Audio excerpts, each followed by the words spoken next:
Bismillahirrahmanirrahim. Assalamualaikum warahmatullahi wabarakatuh. Ana Umi, ikhwan dan akhwat sekalian, di sini hari ini bahasa Arabnya kita hanya membahas mengenai soal esai bahasa Arabnya.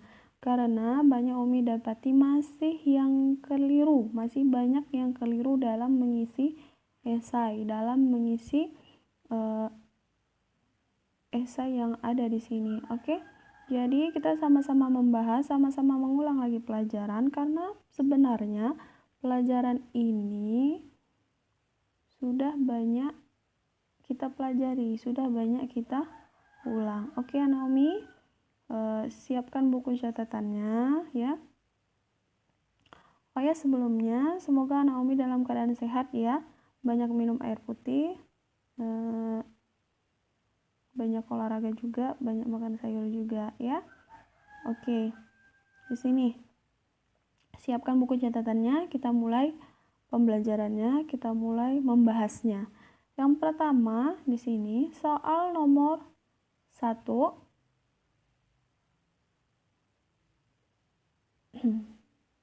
Soal nomor 1 yaitu buatlah kalimat lengkap dengan pola kalimat berikut. Masih banyak yang beranggapan bahwasanya Umi nyuruh untuk membuat kembali tentang khobar, mubtada, muakhar gitu ya. Coba diperhatikan kalimatnya sayang. Pola kalimat berikut. Nah, ini sudah pernah kita pelajari. Dua kali, 3 kali Umi ulang. Dan masih juga ada yang salah.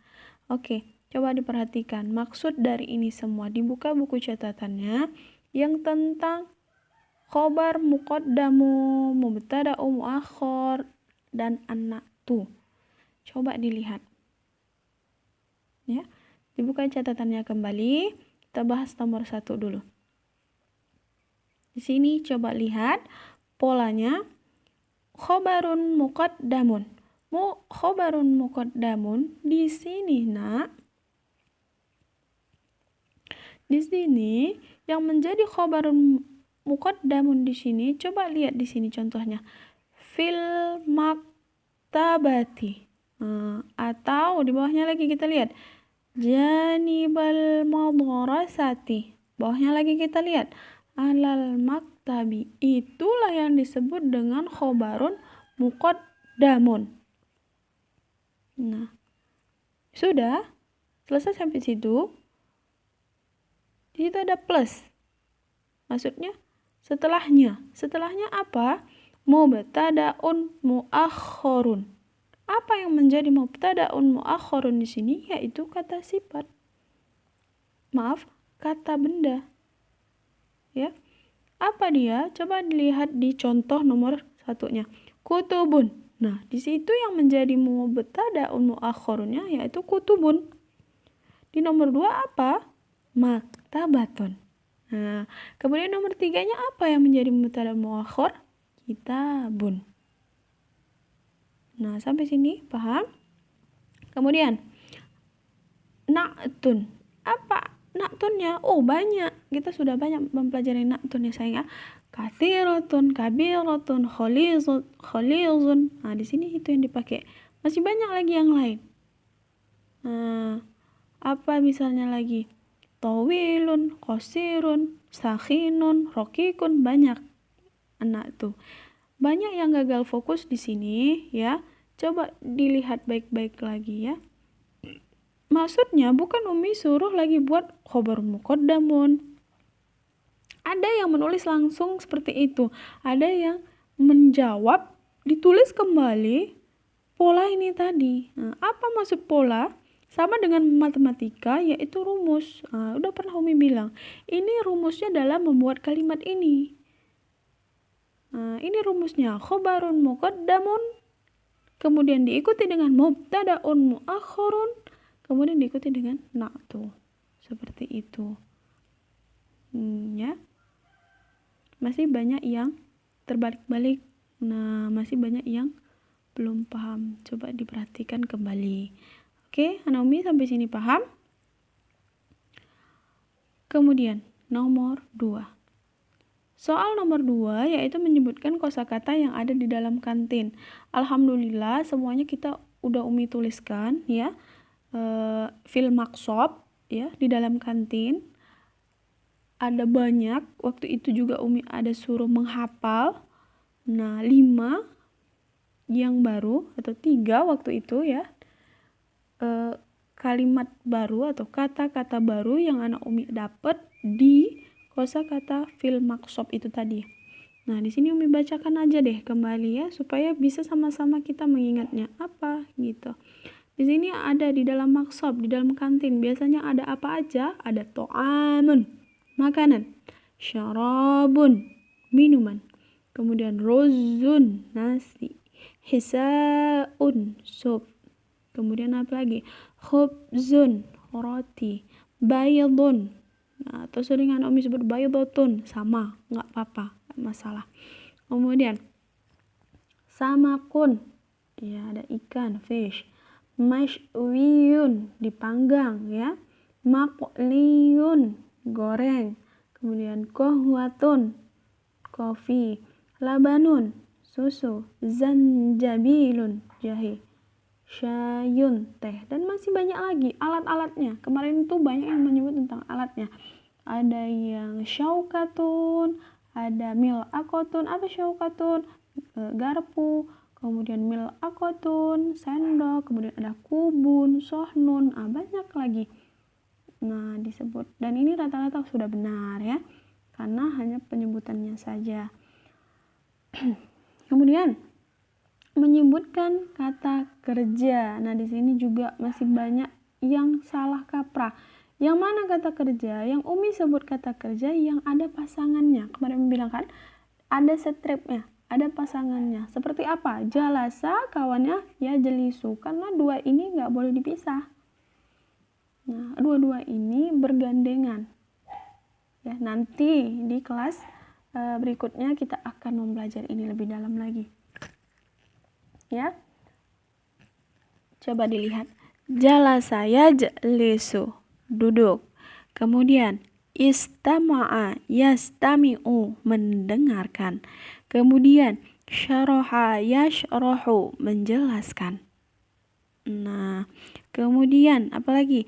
Kataba yaktubu, mencatat atau menulis. Tarabbada yatarabbadu, berolahraga. Nah, rata-rata dia semuanya berpasangan. Nah, ihtamma yahtammu, memperhatikan. Sholla yusolli, sholat. Ada 2 waktu itu, 2 halaman ya kita catat ya. Dan insyaallah anak Umi sudah mencatat semua. Dan yang belum mencatat boleh dicatat kembali ya. Atau nggak masuk, lagi sakit atau berhalangan datang. Nah, ini boleh dicatat kembali ya nak. Ini judul besarnya kemarin itu kami buat yaitu fil maksob di dalam kantin. Nah, ini lagi lonceng ya, jarosun, ajrosu. Kemudian berdentang atau berdenting ya, dako yaduku. Nah, ini biasanya digunakan untuk bunyi lonceng itu tadi. Melanjutkan istamarro yastamirru. Kemudian belajar, darasa yadrusu. Masuk, dakhala yadkhulu. Keluar, kharaja yakhruju. Berangkat, dhahaba yadhhabu. Berbicara, takallama yatakallamu. Jarraba yujarribu, menguji. Nah, ini semua anak Umi harus anak Umi hafal. Ya, harus anak Umi hafal. Nanti insya Allah ada rezeki, ada pertemuan kita di kelas 6 atau anak Umi lanjut di kelas 6 sudah hafal ini dan boleh lanjut belajar tentang kata kerja ini, karena nanti kata kerja akan dikupas lebih banyak lagi di tingkat-tingkat selanjutnya ya, harus dihafal, harus banyak menghafal. Kemudian nomor terakhir,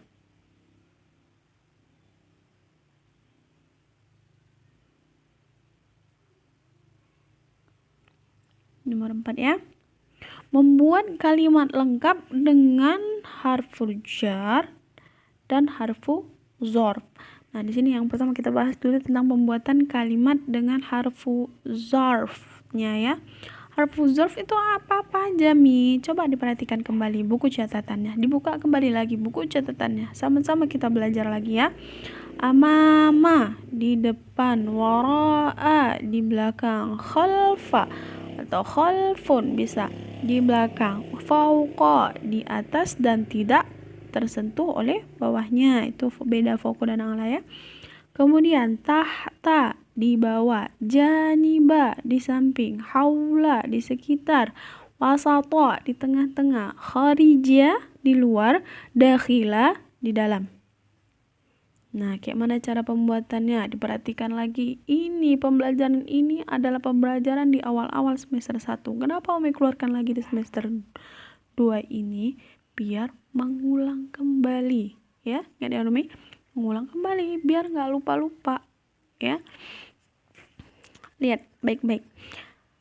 Gimana cara pembuatannya? Harfu ini ya. Harfu zorf ataupun harfu jar biasanya, biasanya beda dengan pola yang tadi nomor 1 kita buat, itu harfu zorf atau harfu jarnya menjadi pendamping saja.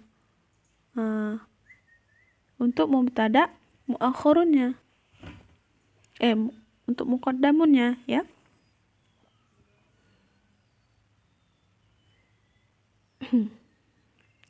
Dia hanya pendamping aja. Coba diperhatikan kita yang tadi ini. Dia hanya untuk pendamping aja. Fil maktabi. Itu untuk pendamping dari khobarun muqaddamun. Hanya didampingkan dengan isim. Tapi beda dengan pembuatan kalimat yang ini. Kalau sudah Umi katakan, buatlah kalimat dengan harfu jar atau harfu zorf di dalamnya, maka seperti ini dia bentuknya. Beda dengan tadi, karena kalau yang tadi nomor 1 itu Umi beri polanya agar anak Umi nggak ketukar gimana cara pembuatan pola kalimat dan pembuatan kalimat yang lengkap dengan menggunakan harfu zorf atau harfu jar ini. Nah, ini kalau di dalam kalimat yang Umi minta nomor 4 ini, harfu jar dan harfu zorfnya ada di tengah.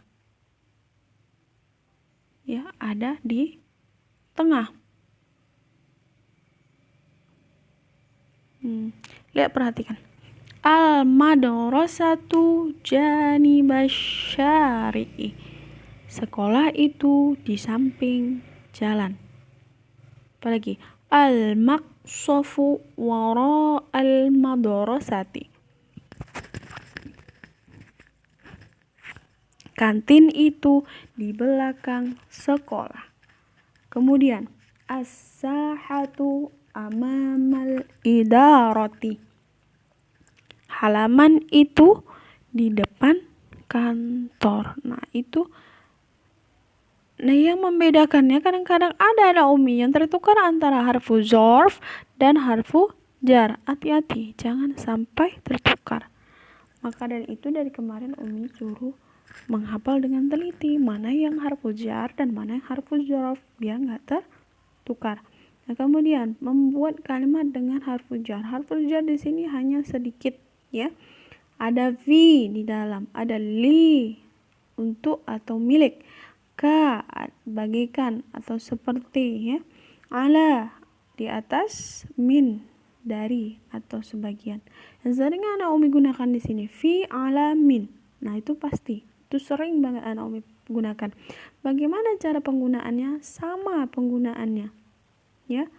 Sama penggunaannya, sama bentuk kalimatnya, sama. Ya. Kata di depan harus menggunakan dan selalu menggunakan alif lam. Perhatikan, al-maktabu sama kayak zarf tadi. Al-maktabu fil. Setelah dia diberikan harfu zarf atau harfu jar di tengah itu tadi, isim yang selanjutnya namanya harf isim majrur ya, atau isim yang sudah dikenakan oleh si fi ini tadi. Nah, harus baris bawah, sama kayak zorf tadi, barisnya harus bawah setelah janiba misalnya. Nah, setelah janiba barisnya harus bawah, asyari'i harus bawah, sama juga seperti ini.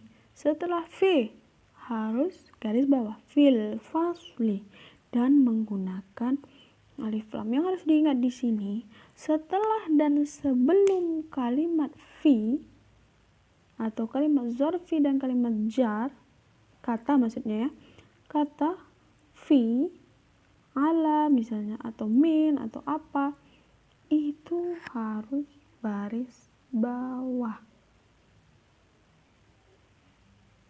Maaf, setelah dan sebelumnya harus menggunakan alif lam, dan setelahnya harus berbaris bawah. Ulangin, isim atau kata setelah dan sebelum harfu zorf dan harfu jar harus menggunakan alif lam, dan baris setelah harfu zorf atau setelah harfu jar harus baris bawah. Nanti ada pengecualian di kata-kata lain seperti li atau ka. Nah, itu pengecualian. Ya. Bisa sampai di sini? Nah, dipelajari kembali, diingat-ingat kembali, diingat jawabannya. Jika masih ada kekeliruan, dibenarkan ya. Dibenarkan, ditulis di buku kembali ya. Nih, ditulis buku kembali, dan ini video Umi di-save ya, agar selalu bisa dibaca biar nggak lupa ya. Oke. Untuk anak Umi semua, terima kasih atas perhatiannya. Semoga selalu dalam keadaan sehat walafiat. Mohon maaf Umi dalam segala penyampaian. Billahi taufiq wal hidayah. Wassalamualaikum warahmatullahi wabarakatuh.